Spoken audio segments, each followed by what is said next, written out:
자, 국민들이 개인 간에 주고받는 그 메시지도 고발당할 수 있다라는 민주당의 주장, 후폭풍이 아주 거셉니다. 국민의힘은 오늘 국회에 처음 카톡 검열 발언을 했던 민주당 전용기 의원을 제명해달라고 결의안을 냈습니다. 들어보시죠. 기본적으로 모든 국민은 통신 비밀의 자유가 헌법 제18조에 의해서 보장이 되고 있습니다. 국회의원으로서의 품위 유지 의무를 위반한 측면도 있지만 헌법에서 보장하고 있는 국민의 기본권을 침해하는 부분이 있어서 단호하게 대응하기 위해서 의원님들 108명이 전원입니다. 이 부분에 있어서는 국민의힘 108명 의원 한 분도 반대 의견이 없으셨습니다. 민주당에서는 일반인을 내란 선동죄로 처벌하겠다라고 주장하는 국민의힘의 주장이 가짜뉴스다라고 주장하는 그거에 대해서 이건 자가당착적인 논리고요. 아니 이거 다른 데서 말한 게 아니고 전영기 의원이 기자회견에서 본인 입으로 말한 거잖아요. 녹화돼 있는 거 알고 계실 겁니다. 국민의 통신 비밀 자유 보장, 헌법상 기본권을 침해했다는 거죠. 당사자 얘기 들어보시겠습니다. 제명을 운운하며 압박해도 가짜뉴스와의 전쟁을 멈출 생각은 없습니다.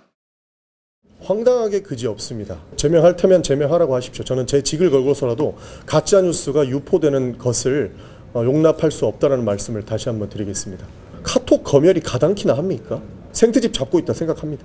그런 이야기조차 하지 않았고 하지 않은 이야기를 그것이다 라고 본인들끼리 생각해서 과하게 정치적 수사를 만들었다라고 보고 있는 겁니다. 황당합니다. 분명히 저도 들었거든요. 전용기 의원이 기자회견을 하면서 일반 국민들도 고발 대상이 될 수 있습니다. 이랬는데 이제는 카톡 검열이 가당키나 하냐라는 반박을 했어요. 어떻게 들으세요?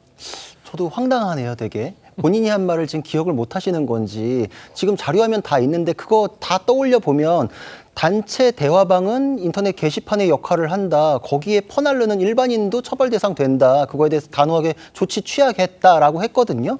본인이 했던 말에 대해서 지금 국민의힘에서 지금 이상하게 더 뒤집어 씌우는 거다라고 하시는 거는 정말 말도 안 되는 것 같고 저거에 대해서 국민들께서 굉장히 격앙될 수밖에 없는 게 표현의 자유가 없는 세상은 민주주의 국가가 아니에요. 헌법 정신이라는 걸 논할 수도 없어요. 내 생각을 자유롭게 얘기할 수 없다면은 사람은 사실 그냥 뭐 자유를 완전히 박탈당한 것이나 마찬가지거든요. 그리고 그것이 여론을 형성하고 어떤 주제에 대해서 맞고 틀리고에 대한 논쟁을 통해서 사상의 자유 경쟁이라 그럽니다. 자연스럽게 어떤 것이 맞는지를 형성하는 것이 이제 우리의 질서를 형성하는 것이거든요. 근데 전용기 의원이 얘기한 거는 내가 가짜 뉴스라고 생각하는 거 퍼날르지 마. 일반 국민도 가만두지 않겠어라고 하는 것인데 가짜 뉴스라는 걸 왜 법원에 대해서 결정 나기도 전에 본인이 판단을 하고서 틀어막는 거죠. 누군가가 내가 이런 얘기 해도 되나? 라는 생각이 든 순간 그 나라는 민주국가라고 할 수가 없어요. 자기 검열을 강요하는 것이고 내가 단체 대화방에서 얘기한 것이 이 단체 대화방에 있는 사람 누군가가 캡처 떠가지고 신고하면 어떡하지? 라는 공포를 느낄 수밖에 없는 것이거든요. 더 이상의 자유를 느낄 수 없는 거는 그 조지 오웰의 1984에서나 보던 그 세상인데 전용기 의원이 얘기했던 건 정확히 그거에 들어맞는 것이거든요. 표현의 자유를 박탈하는 것, 그거에 대해서 지금 지적을 하는데 반성을 하지 않는다. 이거는 굉장히 부적절한 것 같습니다. 급기야 유신 체제의 긴급 조치와 다를 게 없다라는 소리까지 나옵니다. 들어보시죠.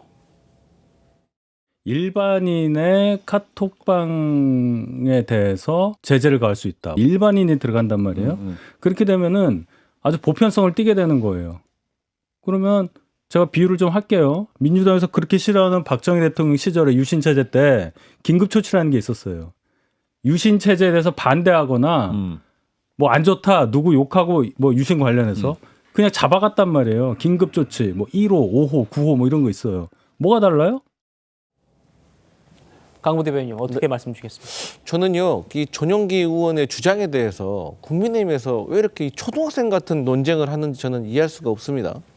제가 다시 설명을 해드릴게요. 그러면 일반인 시민이 됐든 누가 됐든 가짜 뉴스를 유포하지 말라는 거예요. 안 그렇습니까? 가짜 뉴스 유포하지 말라는 거는 국민의힘도 주장을 하고 있는 겁니다. 예를 들어서요. 최근에 이재명 대표가 외신 기자와 간담회를 했습니다. 네. 여기에서 국민의힘에서 저희한테 뭐라 그랬냐면 중국의 첩보기관과 연결이 되어 있는 신화통신하고 이재명 대표가 비밀 회동을 했다고 했어요. 근데 사실을 들여다보니까 우리 윤석열 정부하고 친한 일본 언론사도 9개나 있었고요. 영국과 미국 언론사도 6개나 있었고 중국 언론사가 2개가 있었습니다. 그래서 이 언론사들이 반박 입장문까지 냈습니다. 비밀 해동한 게 아닙니다. 더구나 다른 언론사도 있었고요. 이런 것들을 만약에 비밀 해동을 했다, 뭐 우리의 첩보를 넘겨주고 있다, 이런 것들이 어떤 이재명 대표에게 안 좋은 프레임을 씌워가지고 이렇게 가짜 뉴스 유포가 된다면 그건 안 될 일입니다. 이거는요, 국민의힘에서도 이런 억울한 일이 생기면 그러면 안 되는 거잖아요. 민주당도 가짜 뉴스를 생산하면 안 되는 거, 둘 다 마찬가지인 거예요. 그래서 이것을 근절하자는 취지인 거지, 어떻게 민주당이 5,100만이 넘는 국민들의 카톡을 검열할 수 있겠습니까? 저는 만약에 민주당의 주장이 그것이라면 저부터 반대를 하겠습니다. 사실 근데 정확히 구별해야 되는 게 가짜 뉴스를 근절하자는 것하고 전용기 의원이 얘기했던 게 달라요. 가짜 뉴스에 대해서 방금 예를 들었던 건 이재명 대표가 내 명예가 훼손됐다라고 해서 명예훼손죄로 고소하시면 되잖아요.